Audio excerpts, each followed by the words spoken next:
WTK 105. Coach Alan Griffin. Griff, good morning. Morning. Does Pittsburgh have as much snow on the ground as we do? No, but it was just as cold or maybe colder.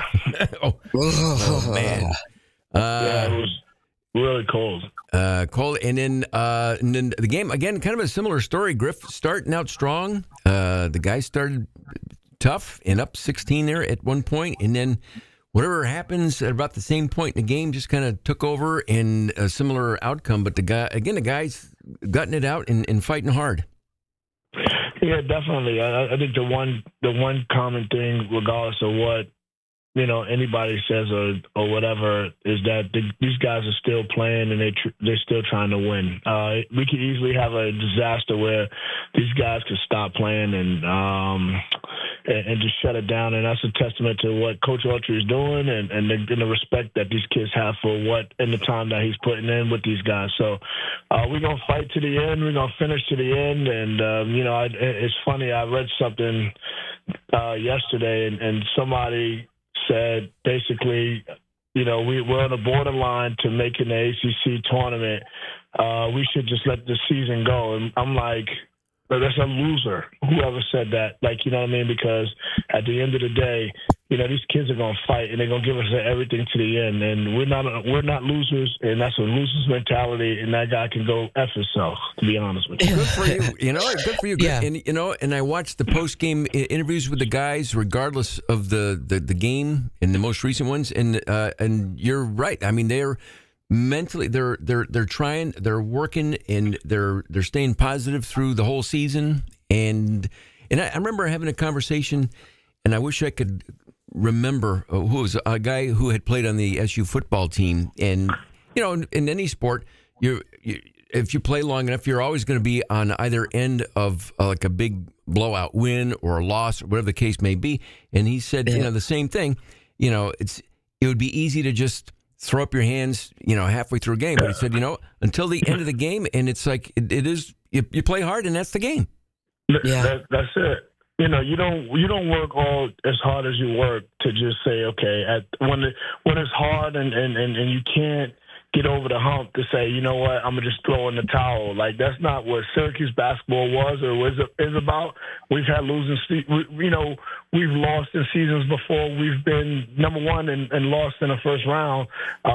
So at the end of the day, that's not what we're gonna do. We're gonna fight to the very end, and we don't care who's there or who's not there. If you're not there, don't come back when we win it either. It's just one of those things where it's just these kids.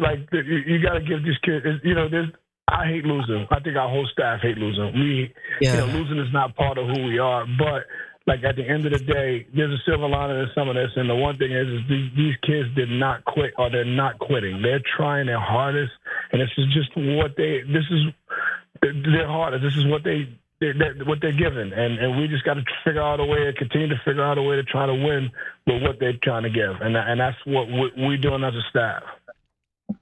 Griff, after the game, obviously when you're in the locker room and then the trip back, did you take a moment, or you and Red or the staff with a moment with the team to talk about anything on the plane, or just kind of get back and then reboot and then reload for today in practice? I think that's the plan. Coach watched the film on the plane coming back. We have a lot of responsibilities, these next games coming up. So, the one thing he said after watching it when the plane landed in Syracuse is that we did some really, really, really good things. Probably one of our best execution games, especially on the offense all year. And we just, especially in the second half, we just stopped making shots. JJ, missed 9 straight shots, I think, something like that. Or, Chris made some shots. Jaquan had some open looks. We had open looks and we had opportunity. We just missed. And you got to give credit to Pittsburgh too, because you know what, they could have thrown the towel early on because we were playing well and they kept battling. They kept chipping away. And that's what good teams do. That's what well-coached teams do. And we just stopped making shots. And you had like you said, you had the looks, and it just didn't go down. No, it didn't. And that's that's basketball, you know. That's just what it is. That's sports. You know, sometimes the same shots that you're making in the first half, you can miss them in the second half, you know, and that's what happens. But again, you know, part of us missing is Pittsburgh, you know, did a really good job of, you know, the second half contesting it. I mean, they're a tough team, they're a quick team. It just comes down to, it's a make or miss game.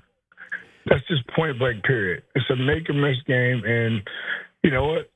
Sometimes you can miss, and then you can miss. You can start hot early, and then it can just go. So again, you know, our guys are going to come in. They're going to watch film, and hopefully we can get better from this. Griff, I've done comedy shows. It's not really an exact comparison, but like 2 shows on like a Friday night, say at the Funny Bone or some comedy club. You could do the exact same set in the exact same order to 2 different audiences. In the first show, you crush it. In the second show, you bomb. It's like, how did that happen? I did the exact same thing. Like, how does that not work this time? It's crazy, Lisa. You know this. It's like dating. One birthday you could crush it. For you know, your husband can come out there and really crush it, and then the next he can do the same thing the next year. It might be a different vibe, right?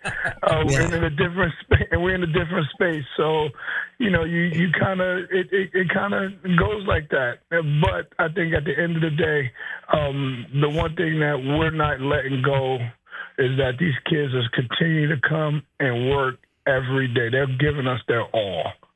And that's the one, and that's a beautiful thing. And regardless of people, you know, there's no silver lining. We want to win, right? But you know, we sat there. These kids came out like they just giving us everything, and we just gotta continue to just keep fighting. Who's to say we can't do what NC State did? Yeah, that's when breakthroughs happen. That's when breakthroughs happen. You know, you fight, and you just, when you think like, oh, I can't do it. I can't. You're frustrated and blah, blah. And then something happens and boom. And then you're back on top again and feeling great. You know, it's just the universe. Universe doing its work. It is. And listen, like, there's nobody who hates losing more than us, our staff. Right, because you know what, we spend a lot of time away from our families. We spend a lot of times doing stuff, you know, being in the office to 10-hour days in the office. So we putting in our work and we putting in the time to helping these young men, you know. So like I'm not sitting here saying, oh, we should be happy with what's going on or people should be happy with what's going on. No, we're not that. But you know what? We fight for. We have another day. We have another game, and we fight till they tell us we can't play no more. Right? That's all been our mentality the whole year. Not just now. It's been our mentality the whole year, and we're going to continue that. And we don't care who says what about what. You know, it's about that staff, our staff, and our players just going in there and just continue to work, you know, day after day until they tell us we can't play no more. Well, Griff, I know you got a week off here. 1 week from tonight, NC State coming to the Dome, and we'll reload and then chat with you again next Wednesday morning. Stay well. You too. Thank you, Griff. Guys. Yep. Bye-bye. Thank you, guys.